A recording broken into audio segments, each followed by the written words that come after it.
But Stuart, you as GVP of PS, and what are your key responsibilities to lead change and transformation? How does this work? It was my responsibility for looking at everything kind of post-sale, if you like. What experience do we provide for our customers? And so as part of that, it's really important to have a plan. It's really important to write that down and to have a kind of clear strategy in terms of what you're going to do. But it's really important to engage everybody in that. So I think it's important that you set strategy, you set plan, this is where we're going, this is due north. But then it's really important that you engage people in that.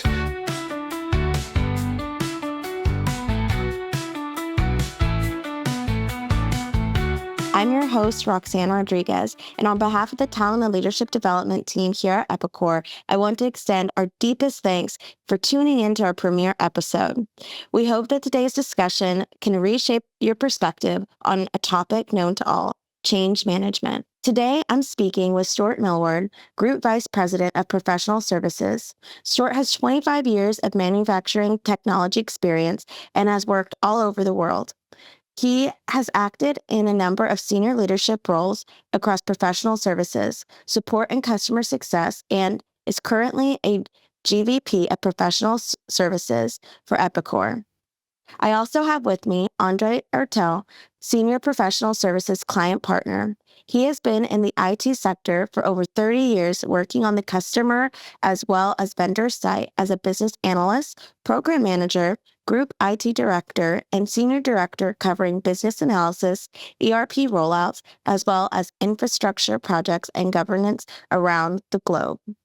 I'm looking forward to this conversation with you both because we recently launched Workday, which was a big change here at Epicor. So the topic of change management is still fresh for all of us here. And I look forward to learning more about your perspective on the topic today. Stuart and Andre, welcome and thank you for joining the show. Hey, thanks for having us, Roxanne. It's a pleasure to be here. Thanks, Roxanne. Great to meet you and the guys and the girls. Thank you. So we're going to go ahead and jump into our first question. When I'm thinking about organizational change, it's important to start with the basics, which is why is it crucial to even discuss change management today? Roxanne, that's a good question, and it's the right place to start. And this is something that Andre and I talk about a fair bit. So change is inevitable within our business, but it's inevitable within our industry as well. And when we look back at our joint experience over which I think Andre is about 55 years, the businesses that we've worked for in the past no longer exist. They've worked through digital transformation, production transformation when it comes to our customers. And that change is inevitable, and mastering it is important. And Andre, I wondered if you could just share kind of a good example through your career where you've had to kind of engage with change and master change and how that's worked. Sure, Stuart. Pleasure.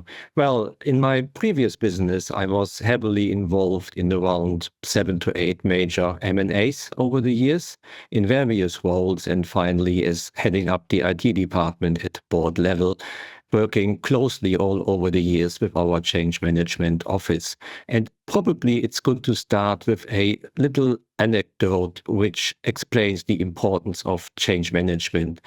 So at that time in our sector, which is the manufacturing business with around 14 sites, we've been the second biggest group across Europe, also growing by acquisition.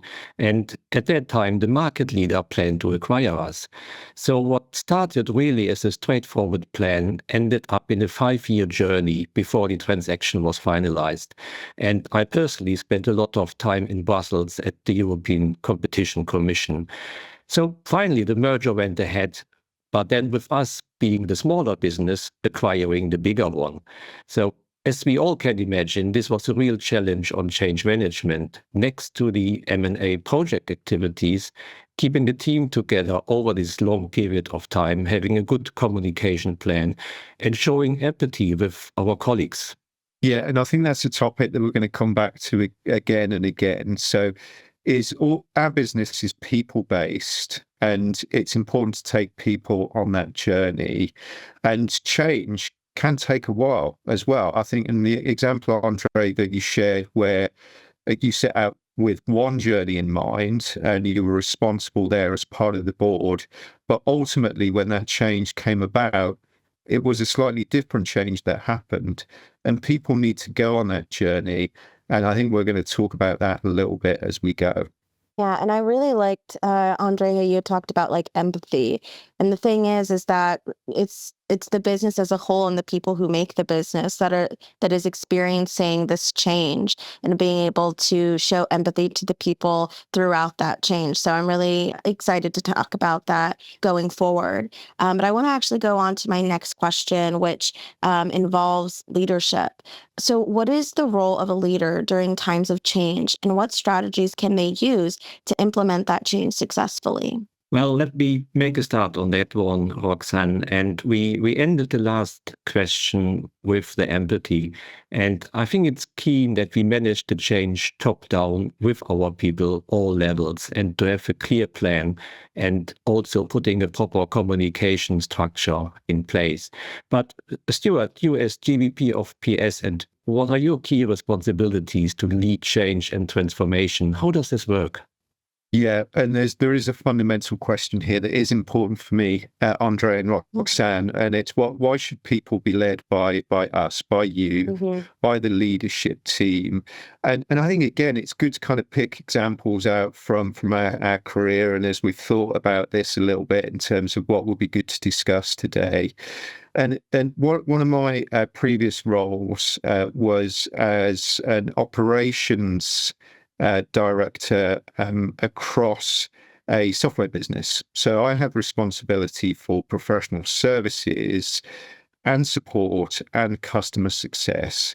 And so as part of that, what we needed to be able to do was really shape up the customer journey around all of those teams. So it was my responsibility for looking at everything kind of post-sale, if you like. What experience do we provide for our customers? And so as part of that, it's really important to have a plan. It's really important to write that down, to have a kind of clear strategy in terms of what you're going to do. But it's really important to engage everybody in that. So I think it's important that you set strategy, you set plan. This is where we're going. This is due north. But then it's really important that you engage people in that.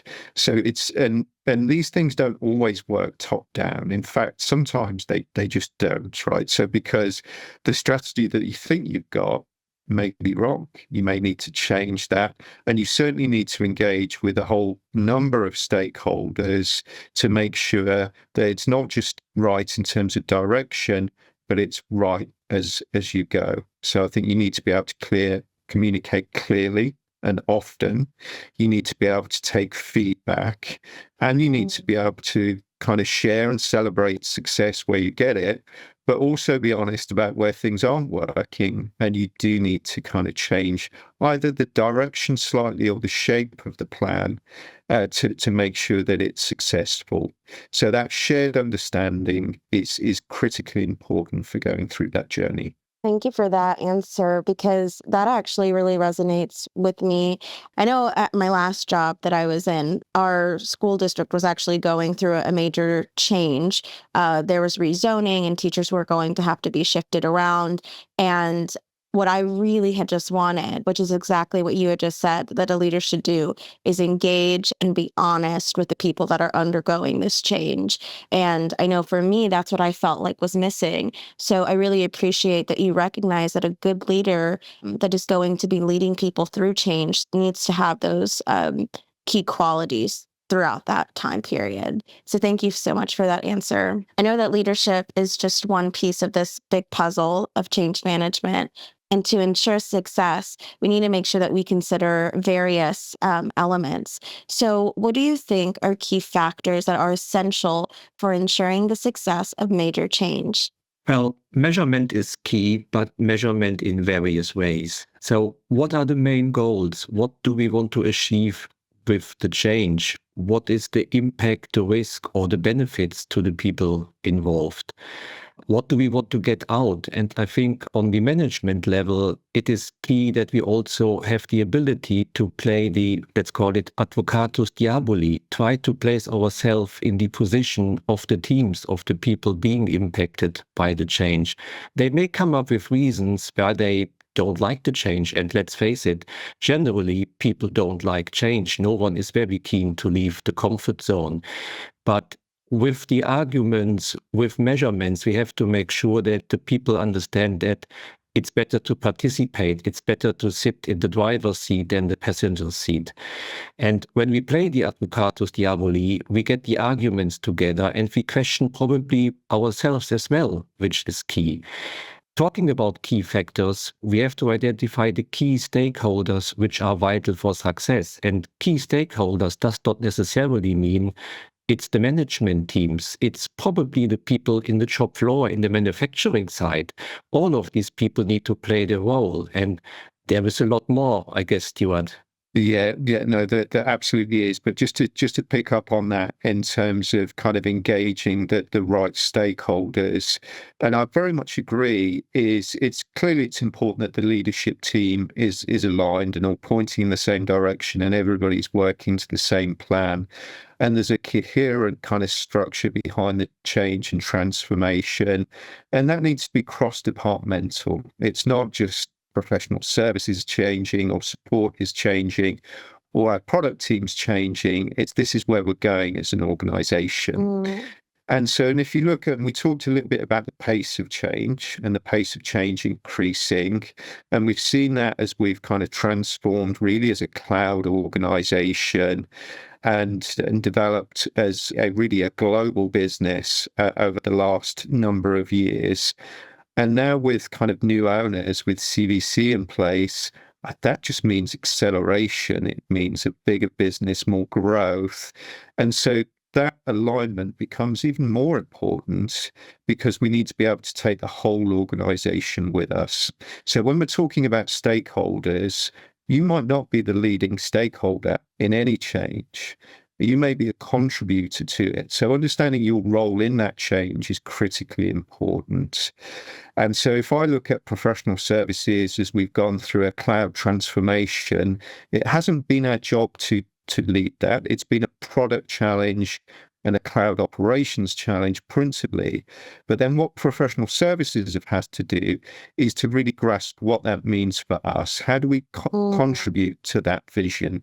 How do we provide a cloud-led experience for our customers?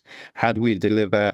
What we talk about is time to value. So how do we get you live quickly now you've bought your cloud solution?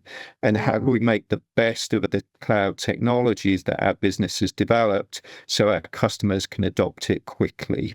So for us to be able to do that as an overall organization, so clearly Steve's got to be clear about where we're going, the cloud vendor of choice in the markets that we operate within.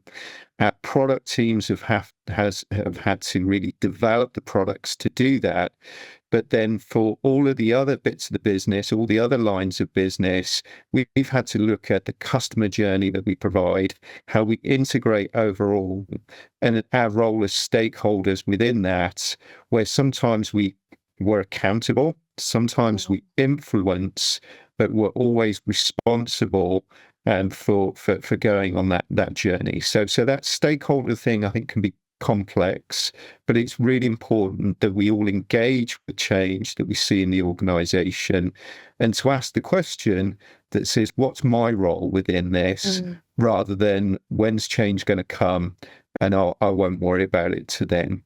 Because one of the other things, Andre, that you mentioned, which I really liked, was around kind of leading change, kind of being at the front of the bus rather than the back of the bus. And I think that's a really good way to look at it as well, because that innovation, that change journey that we go through as an organization, we can all contribute to that. And so where we identify areas and say, well, if we did something in a slightly different way, we'd get a much better result for our customers or for ourselves. And then how does that engage with where we're going as an organization and the overall change? So that's it's really a change mindset, and us all focused on change as an outcome, because that change is inevitable. So I definitely encourage everybody to look at that, and I certainly encourage my teams to look at change in that way. Yeah, I like how you had said change is inevitable. And I think in an article that I had read about change management, it had talked about, if every person who was involved within the change could understand that this change is actually beneficial for them in some way. So recognizing the part that they play in it is incredibly crucial. Even just throughout the Workday process, I came in quite late into the process of Workday launching, but even I had my own role in how to make that launch successful. So even at an individual contributor level or at an executive leadership level, that's going to be incredibly crucial for everyone to understand what their role is, and that in the end, it's going to be beneficial for them as a whole. And I feel like there's actually even more to expand on with the previous question that I had asked. So where does communication come into play when change is occurring?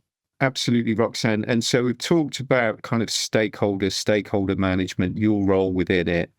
And communication is critically important. And it's not just kind of one communication that's about kind of a great PowerPoint presentation about where we're going and why that's important. It really needs to function all the way through the organization. So that communication happens frequently, it happens often. And quite often within that, I think you're saying the same thing again and again and again. And that's fine, because it helps reinforce messages. It creates consistency in where we're going in terms of what we're saying. And it helps people engage with that. So, and that fear, uncertainty, and doubt, which says, well, where are we going and why? And why is this happening over here? The more that we communicate, then the better that is. And it's not just about kind of emails, and kind of Workday is an excellent example that you've shared, where there was a great kind of communication strategy there. So as we've kind of implemented Workday as a business and changed the way we do kind of human capital management, it hasn't been a big jolt, a big change. It's been inevitable, as we've discussed, but it's been clear in terms of what it is, what it looks like, how things change. And so when it comes to go through and go live and for people to start to use it, everybody that I've spoke to is pretty happy with it. And communication has been a critical part of that. And through all of the change journeys that we're going through as an organization, I think that communication needs to be at the heart of what we're doing. So we set that clear direction, as we've talked about. We engage stakeholders, but we also engage as a stakeholder. But then we're really clear about how we communicate when, and we encourage that across teams, because it's not always top down in terms of this is, I've engaged with this change, it's good. And so people speaking to their peers, engaging with their peers as part of that is kind of a key part of that overall journey. Yeah, and let's not underestimate how important communication and a well-defined communication strategy is to gain business buy-in, to gain people buy-in. And as you say, Stuart, it's not just an email. There are different platforms, whether it's a newsletter, whether it's email, whether it's podcasts, all is important. And to my mind, on top of that, let's quickly mention maybe two other bits. You've mentioned the detailed plan, Stuart, that is vital, but it's also our job then to think about risk factors and to have a mitigation plan ready and discussed for any risk factor. And last but not least, as I've personally seen with the little anecdote shared in the beginning, think about the unforeseen. Plans are as good as the next day. And if something goes the other way, we still need to be prepared. So think ahead and think about the impossible. I think that is another key factor as well. I like that because sometimes change can go in a different direction. There can be some hiccups or hurdles along the way. So I really like that, being able to think about the unpredictable. And even with that, I think that might even be some people's fear with change is what if there is something that goes wrong, or change fatigue, right? Where people might be tired of so much change over a period of time.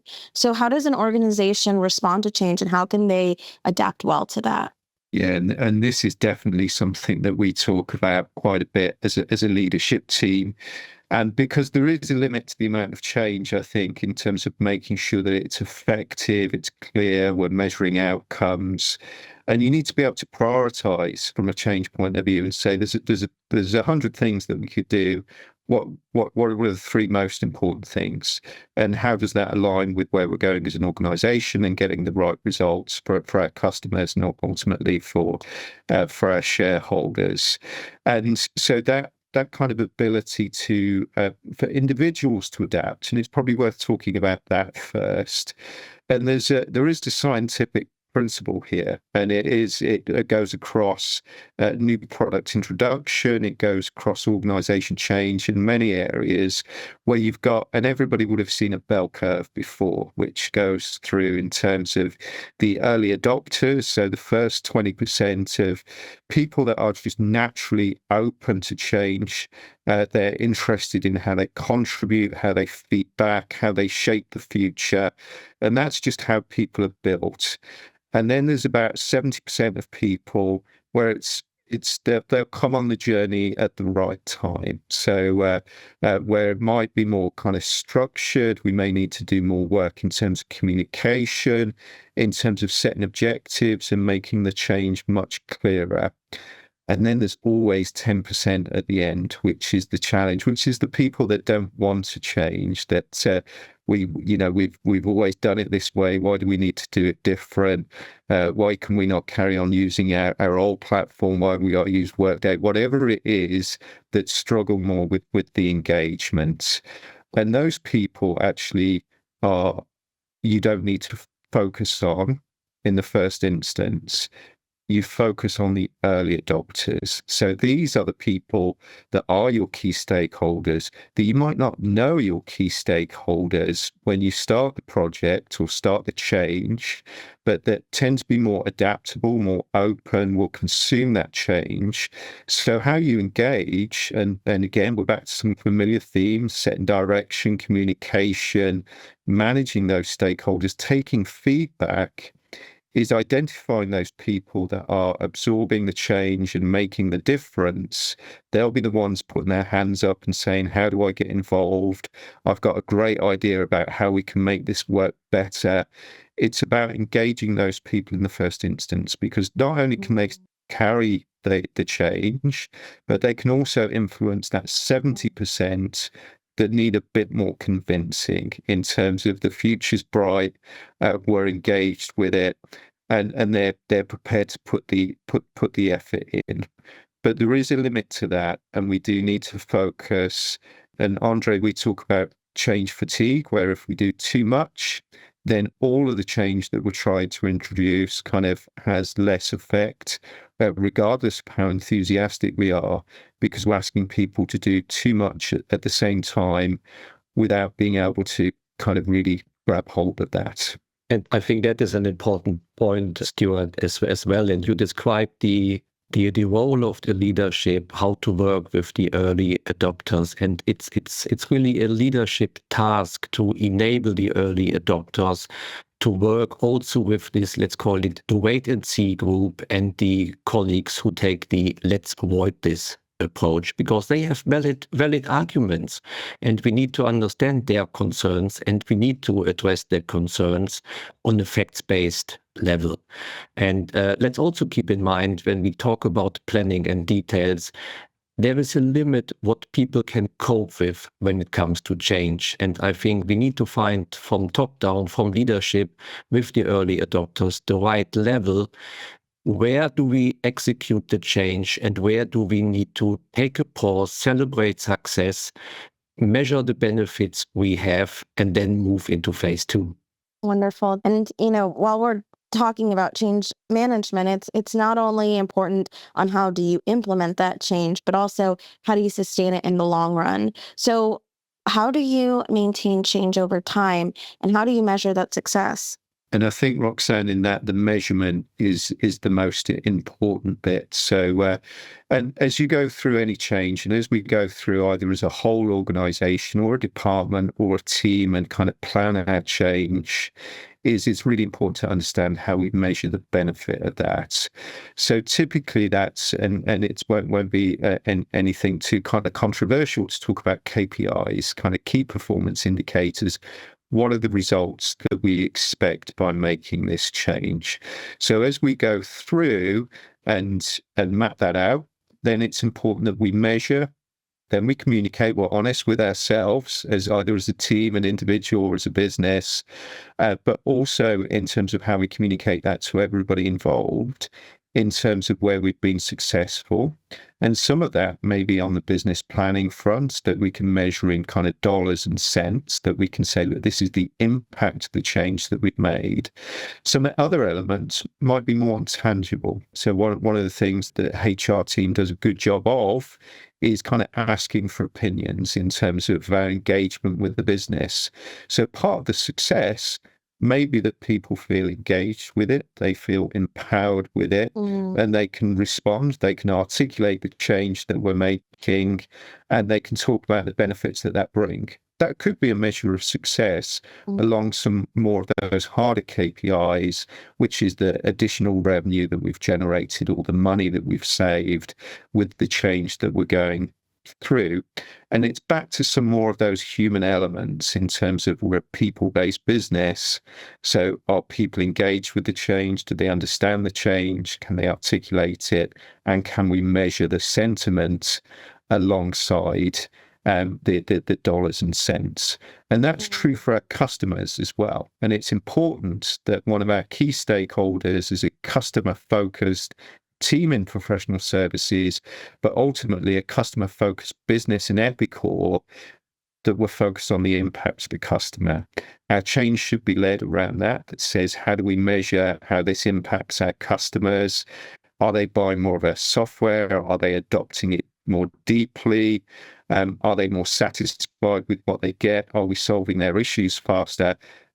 Those are key questions that we should be asking for all of our changes, whether it's Workday, which is our HR system, or whether it's how we operate our projects. All of those things can actually impact our customers as well as the people that work for Epicor and the value that we bring back to our shareholders.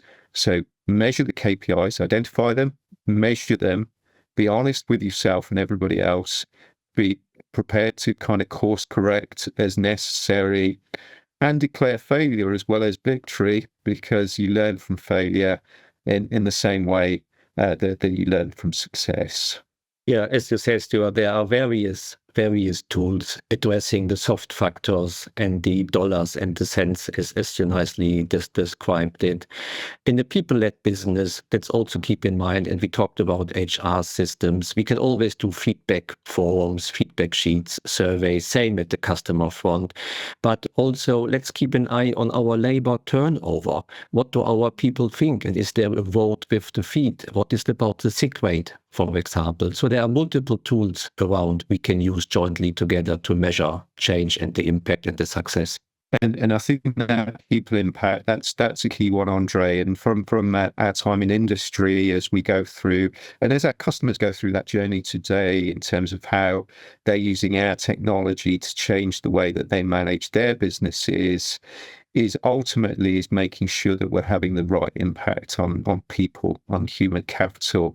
So I think that's a great point around, if people are getting stressed and having to take sick days, and also attrition is growing because people aren't happy using some of our technology, perhaps, then we've got a challenge there that needs to be resolved in the context of change. So that isn't just about dollars and cents, and it is very kind of people-centered, and I like that. Yeah, I like that you all both focus on that people-centered aspect of change. And actually, that's a really great part to close out our conversation on change management. I really appreciate both of y'all's perspectives. What I like to do with every episode is end with a final question, which is, what is one piece of advice you would give your younger self at the start of your career? Andre, you can answer that. Let me start with that one. It's a very good question. I would say think from the end. The risk always is when you're young, you're enthusiastic, you're motivated, you're driven, you crack on, you do a plan, take a pause, think from the end. What is the end scenario? What should the end scenario look, and plan backwards? And every change is a journey. And I personally used a couple of times the frame of the motorway versus the country road. Sometimes people take the motorway to get very quick to the goal they think they want to achieve. Driving high speed can be fun, but it can be risky and it may not be pleasant to the passengers, hence the teams. There may be good reasons to take the motorway, but let's consider also taking the country road. The journey may take a bit longer, it may be a bit more scenic, it's less risky, and you get to the goal as well, maybe in a smarter way. I like that. Thank you. Roxanne, Andre's German, so he gets to be very organized about how he approaches everything. So I find him an incredible kind of partner as we go through change, because he thinks through all of these things, because because I think it's the way you've been taught and the way perhaps that you've grown up. But I think for me, it is around kind of the learning journey is around personal responsibility. And I think quite often we can sit back and talk about our organization like perhaps we're not even part of it, so we're going through this or we're going through that, and kind of what does that do for me, or what does it do for our customers? I don't understand. So I think the key is that personal accountability. So it's taking hold and saying, well, if I don't understand, how do I find out? If I've got an idea, how do I contribute? If I don't think it's the right thing, then I'm going to raise my hand and say, I think we've got some challenges to solve. And as an organization now of nearly 5,000 people, I think there's still plenty of room to do all of those things, to take that personal accountability, the personal responsibility for saying, how do I understand? How do I contribute? How do I question? And how do I go on? And Andre, you mentioned the journey. How do I go on that journey to make a difference and make my personal difference? And I think that helps you stand out and helps you grow as a professional, but as a human being as well. I love hearing all the answers from my guests on that question. So thank you for your responses. As we wrap up, for anyone who wants to learn more about change management, can you share any valuable resources with our pod listeners? Sure, we can. There is a lot out in the market, whether it's podcast, whether it's training sessions. Let me pick maybe 2 books, and I'm happy to put the link to them to you, Roxanne, later in the chat, that we can share it.